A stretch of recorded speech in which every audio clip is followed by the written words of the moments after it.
Good afternoon बच्चों। हम विज्ञान में पढ़ रहे हैं पाठ 6 जंतुओं में अनुकूलन।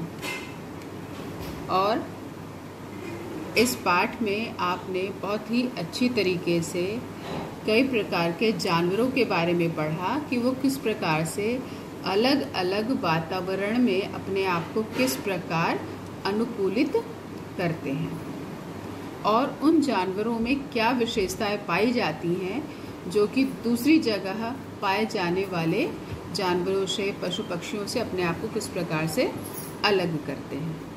अब बच्चों, आज हम पढ़ेंगे उड़ने वाले जंतु। उड़ने वाले जंतु मतलब पक्षी। जो पक्षी होते हैं वो किस प्रकार से अपने आप को हवा में उड़ने लायक बनाते हैं या वो किस प्रकार से हवा में अपने आप को अनुकूलित कर लेते हैं। हवा में उड़ने वाले पक्षियों को देखें। पक्षी कैसे उड़ते हैं? क्या हम उनकी तरह हवा में उड़ सकते हैं? पक्षी हवा में उड़ने के लिए किस प्रकार अनुकूलित हैं? तो बच्चों, हमको आज जो पाठ या जो भाग मैं आपको पढ़ाऊंगी उसमें पक्षी हवा में उड़ने के लिए किस प्रकार अनुकूलित होते हैं इसको मैं आपको समझाऊंगी। बच्चों, आपने कई बार पक्षियों को उड़ते हुए देखा होगा, है ना? देखा है, सबने ही देखा है। और ये विचार भी मन में आया होगा कि पक्षी कितने अच्छे से उड़ते हैं, काश हम भी पक्षी होते या हमारे भी पंख होते तो हम भी इनकी तरह आकाश में उड़ते, है ना? जब मन चाहता तो कहीं भी उड़ करके हम आसानी से चले जाते। ठीक है, और यही विचार सबके मन में आता है। तो आखिरकार जो पक्षी होते हैं वो हवा में किस प्रकार उड़ लेते हैं? ठीक है, चलिए। प्रत्येक पक्षी के शरीर में एक जोड़ी पंख होते हैं, है ना? पक्षी जो होते हैं उनके शरीर में क्या होते हैं? एक जोड़ी पंख। ठीक है, जोड़ी का मतलब हो है बच्चों कि दो पंख होते हैं ना, वो दोनों पंख मिल करके एक जोड़ी कहलाते हैं। ठीक है, तो यदि पक्षियों के पंख ना हो या पक्षियों के पंख आप काट दीजिए तो क्या होता है? वो पक्षी उड़ नहीं सकते। ठीक है, जिस प्रकार से हम बच्चों अपने पैरों से हम इधर उधर चल करके जाते हैं और यदि हमारे साथ कोई दुर्घटना हो जाए और हमारे पैर ना रहे तो क्या होगा? हम एक स्थान से दूसरे स्थान तक नहीं जा सकते जब तक कि कोई हमारी सहायता ना करे या हमको कोई उठा करके ना ले जाए। इसी प्रकार से जिस प्रकार से हमारे लिए हमारे पैर ज़रूरी हैं एक स्थान से दूसरे स्थान तक जाने के लिए, उसी प्रकार से बच्चों जो पक्षी होते हैं इनके पंख ज़रूरी होते हैं इनको एक स्थान से दूसरी जगह उड़ करके जाने के लिए। ये पंख जो होते हैं उन्हें उड़ने में सहायता करते हैं। इनकी पूंछ इन्हें उड़ते समय दिशा बदलने तथा नीचे उतरने में सहायता करती है। अब बच्चों, जो इनकी पूंछ होती है वो क्या करती है? जब ये उड़ते हैं तो उस समय इनको किधर जाना है या ऊपर जाना है, नीचे उतरना है, इसमें क्या करती है? सहायता करती है। ये आपने देखा होगा पक्षी हवा में उड़ते समय आसानी से अपनी दिशा बदल लेते हैं, है ना? तो जो पूंछ होती है वो पक्षियों के दिशा बदलने तथा नीचे उतरने में सहायता करती है। पक्षियों की छाती की मांसपेशियां बहुत मजबूत होती हैं जो इनके पंखों को ऊपर नीचे गति करने में सहायता करती हैं। अब बच्चों, जो पक्षी होता है, ये देखिए यहाँ पर एक पक्षी का चित्र दिया गया है और इस पक्षी को आप ध्यान से देखो, इसके पंख हैं। ठीक है, जो कि इसको कहाँ क्या करने में सहायता करते हैं? उड़ने में सहायता करते हैं और एक स्थान से दूसरे स्थान तक जाने में सहायता करते हैं। और ये जो आप देख रहे हैं मांसपेशियां जो है, छाती सामने का भाग जो है ये छाती है और ये इसकी जो मांसपेशियां होती हैं वो क्या होती हैं? बहुत ही मजबूत होती हैं। मांसपेशियां जो होती है इसकी बहुत मजबूत होती हैं और यही मांसपेशी क्योंकि इनके पंख जो हैं यहीं पर जुड़े रहते हैं। ठीक है, तो ये आसानी से इनको ऊपर नीचे गति करने में क्या करती है, सहायता प्रदान करती है। ठीक है, तो बच्चों आपको इस चीज को समझना होगा कि पहली बात तो जो पक्षी होते हैं उनके पंख होते हैं, एक जोड़ी पंख है ना, मतलब 2 पंख 1 जोड़ी। ठीक है, तो 1 जोड़ी पंख होते हैं और पूंछ होती है जो कि क्या करती है, उनको दिशा बदलने तथा नीचे उतरने में सहायता प्रदान करती है। उसके बाद जो इनकी छाती होती है, ये यहाँ की जो मांसपेशियां होती हैं वो बहुत ही मजबूत होती हैं, जो इनके पंखों को ऊपर नीचे गति करने में सहायता करती हैं। गति करने मतलब चलाने में, आप साधारण भाषा में समझ सकते हैं इनको चलाने में। और साथ ही क्या होता है बच्चों, जो पक्षी होते हैं इनकी जो हड्डियां होती हैं वो हल्की तथा खोखली होती हैं। कैसी होती हैं इनकी हड्डियां? हल्की तथा खोखली होती हैं, जिसकी वजह से ये आसानी से हवा में उड़ लेते हैं। और इनका जो शरीर है, ये शरीर देख रहे हैं आप इनका, ये जो इनके शरीर का आकार है ये कैसा होता है, ये धारा रेखित होता है। धारा रेखित मतलब आप इसको समझ सकते हो, अभी इसी पाठ में मैंने बताया था एक और जंतु होता है जिसका कि शरीर जो है धारा रेखित होता है। क्या आपको याद है बच्चों? हाँ, मछली। जो मछली होती है उसका भी शरीर का आकार जो होता है वो कैसा होता है, धारा रेखित, है ना। सामने की तरफ से सामने मतलब आगे, और पीछे का हिस्सा जो होता है वो पतला होता है और बीच का हिस्सा क्या होता है, चौड़ा होता है।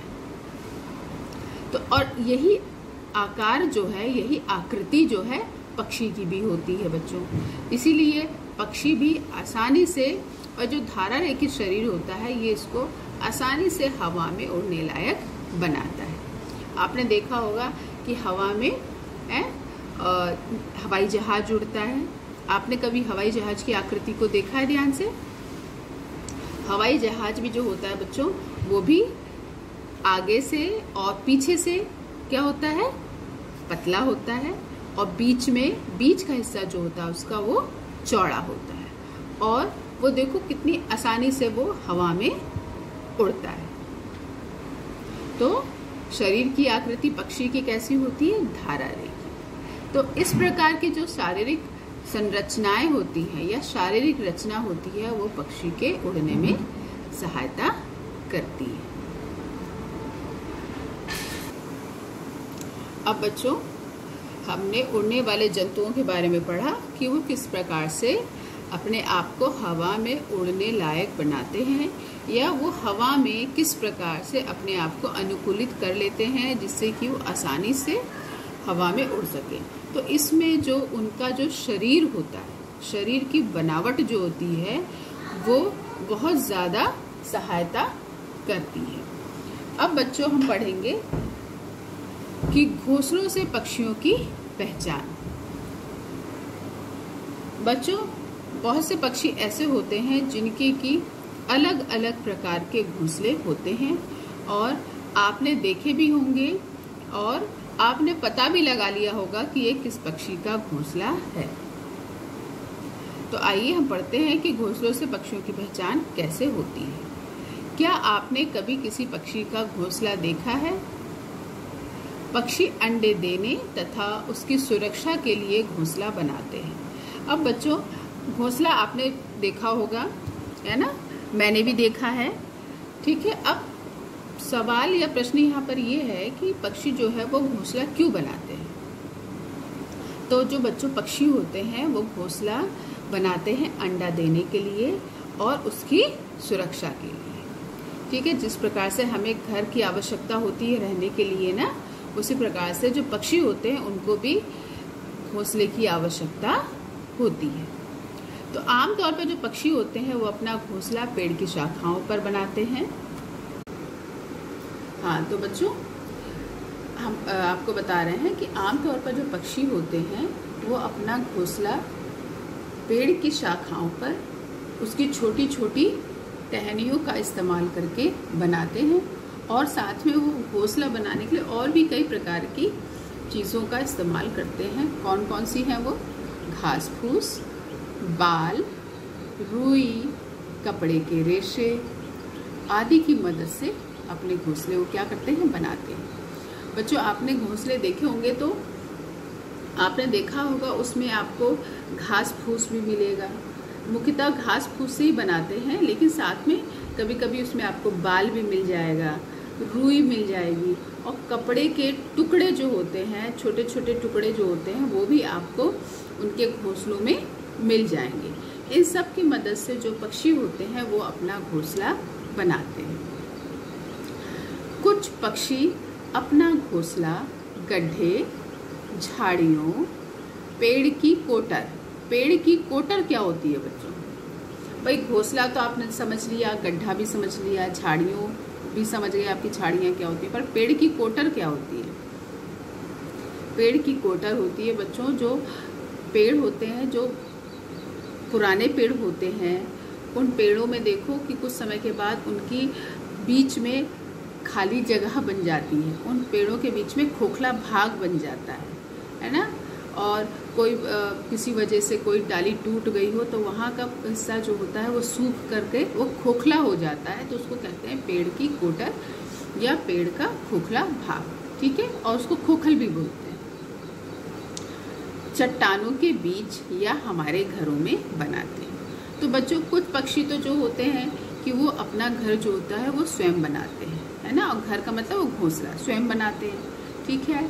और उसमें से कुछ गड्ढे में भी बनाते हैं, कुछ झाड़ियों में बनाते हैं, कुछ पेड़ के खोखले भाग में बनाते हैं। जैसे पेड़ के खोखले भाग में कौन सा पक्षी रहता है?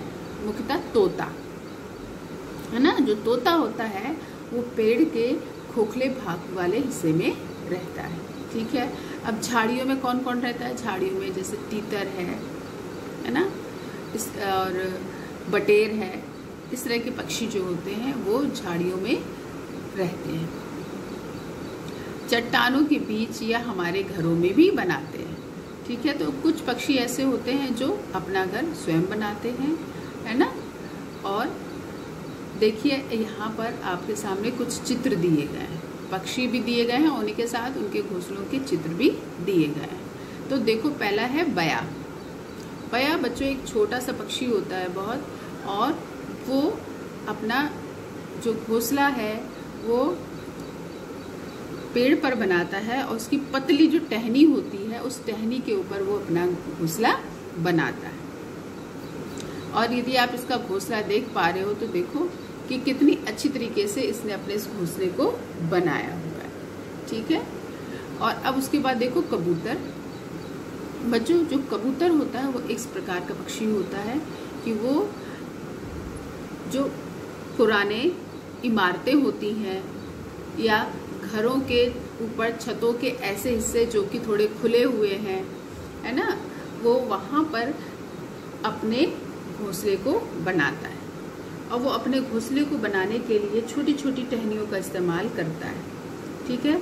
मुख्यतः ये घरों में ही रहता है, कबूतर जो है वो घरों में ही रहता है। कबूतर पेड़ के ऊपर अपना घोंसला नहीं बनाता बच्चों, ये इमारतों के ऊपर, जो पुरानी इमारतें होती हैं या जो खंडहर हो गए हैं, और जहाँ ये आसानी से रह सकते हैं, इनको भोजन प्राप्त हो सकता है, ऐसी जगह पर ये अपना घोंसला बनाते हैं। चील, जो चील होती है बच्चों, ये ऊंचे पेड़ जो होते हैं, ऊंचे पेड़ जो होते हैं, उनके ऊपरी भाग पर, ऊंचाई पर ये अपना घोंसला बनाती है।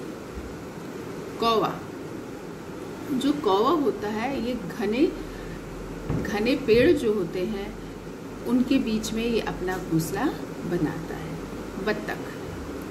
बत्तख जो है ये क्या है? ये पानी में तैरने वाला पक्षी है ना, और साथ में ये भूमि पर भी रहता है।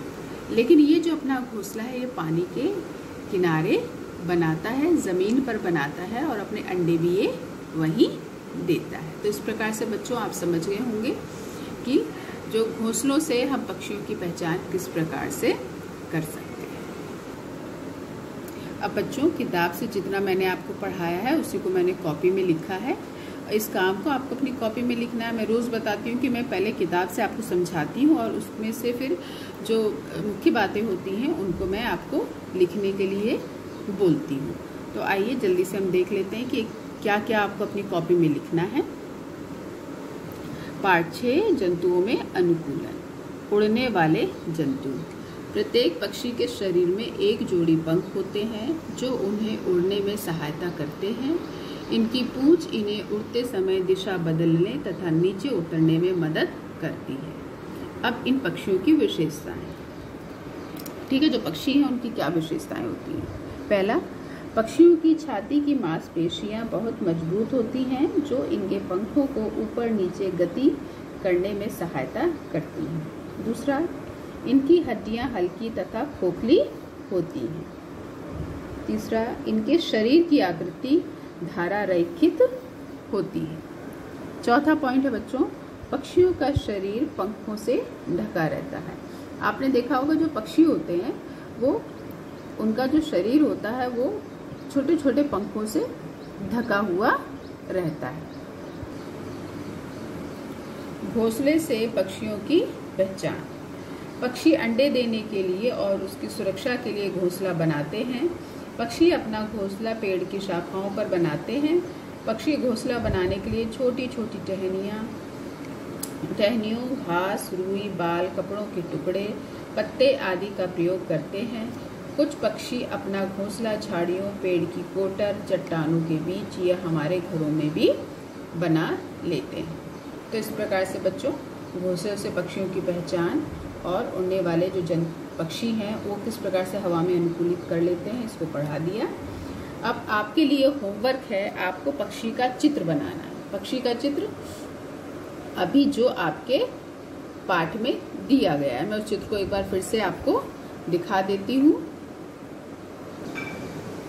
तो बच्चों ये वाला पक्षी का चित्र आपको अपनी कॉपी में बनाना है और साथ ही देखिए इसमें जो पंख को आपको एक रेखा द्वारा दिखाया गया है। इसी तरह से आप भी दिखाएंगे, पूंछ है ना, आप इसी तरीके से दिखाएंगे जिससे कि आसानी से आप जो है पक्षी के बारे में समझ जाएं कि वो किस प्रकार से हवा में अनुकूलित होता है। तो बच्चों ये आपका होमवर्क है और आपको इसको करके कॉपी में दिखाना है। चित्र साफ साफ बनाइएगा। आप कलर भी कर सकते हैं चित्र में, ज़रूरी नहीं है कि आप यही पक्षी बनाओ, कोई भी पक्षी बना सकते हो जो आप आसानी से बना सकते हो। काम को करो और दिखाओ।